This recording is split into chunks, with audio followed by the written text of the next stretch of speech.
आज की प्रेरणादायक कहानी है चलते रहने की जिद। एक दृढ़ रहने पर प्रेरणादायक कहानी, यानी कि आप अगर किसी काम को ठान लेते हैं तो उस पर हमेशा दृढ़ रहना चाहिए। इस पर एक कहानी है। कहानी बहुत ही अच्छी है, आप अंत तक ज़रूर देखिएगा। तो चलिए जानते हैं। अजय पिछले 4-5 सालों से अपने शहर में होने वाली मैराथन में हिस्सा लेता था, लेकिन कभी भी उसने रेस पूरी नहीं की थी। पर इस बार वह बहुत एक्साइटेड था, क्योंकि पिछले कई महीनों से वह रोज़ सुबह उठकर दौड़ने की प्रैक्टिस कर रहा था और उसे पूरा भरोसा था कि वह इस साल की मैराथन रेस ज़रूर पूरी कर लेगा। देखते देखते मैराथन का दिन भी आ गया और धाए की आवाज़ के साथ रेस शुरू हुई। बाकी धावकों की तरह अजय ने भी दौड़ना शुरू किया।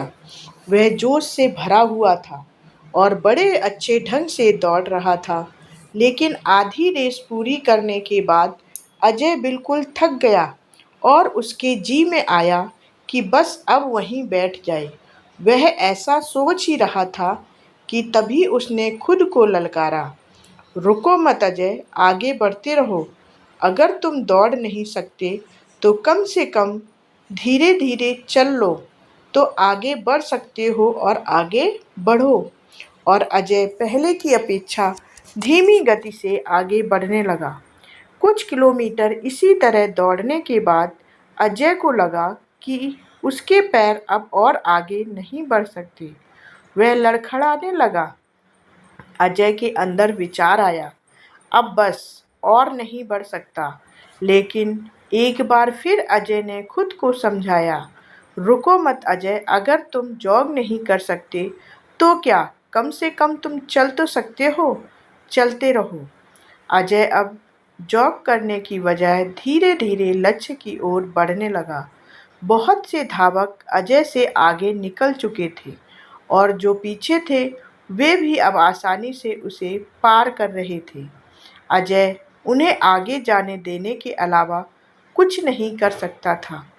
चलते चलते अजय को फिनिशिंग पॉइंट दिखने लगा, लेकिन तभी वह अचानक से लड़खड़ा कर गिर पड़ा। उसके बाएं पैर की नसें खिंच गई थीं। अब कुछ भी हो जाए, मैं आगे नहीं बढ़ सकता। जमीन पर पड़े पड़े अजय के मन में ख्याल आया, लेकिन अगले पल ही वह जोर से चीखा, नहीं, आज चाहे जो हो जाए, मैं ये रेस पूरी करके रहूँगा। ये मेरी जिद है।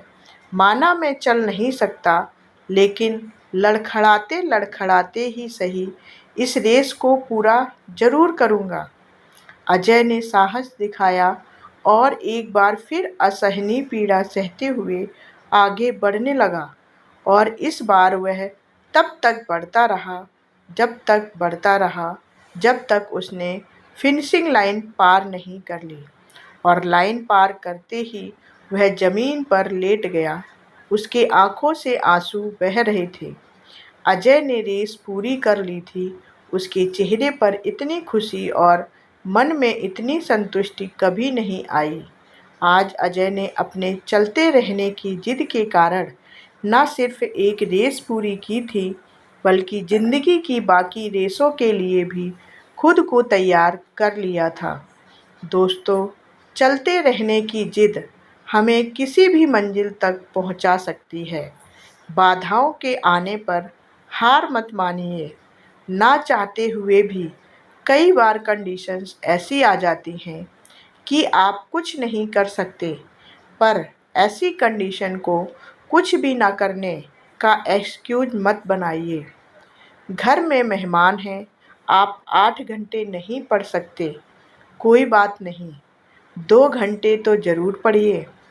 एकदम से रुकिए नहीं, थोड़ा थोड़ा ही सही आगे तो बढ़िए। और जब आप ऐसा करेंगे तो अजय की तरह आप भी अपनी ज़िंदगी की रेस ज़रूर पूरी कर पाएंगे और अपने अंदर उस खुशी, उस संतुष्टि को महसूस कर पाएंगे जो सिर्फ चलते रहने की जिद से आती है। तो आपको हमारी ये कहानी कैसी लगी, कमेंट करके बताएं और ये अपने दोस्तों के साथ शेयर करें और ऐसी ही प्रेरणादायक कहानी के लिए हमारे चैनल को सब्सक्राइब कर लें।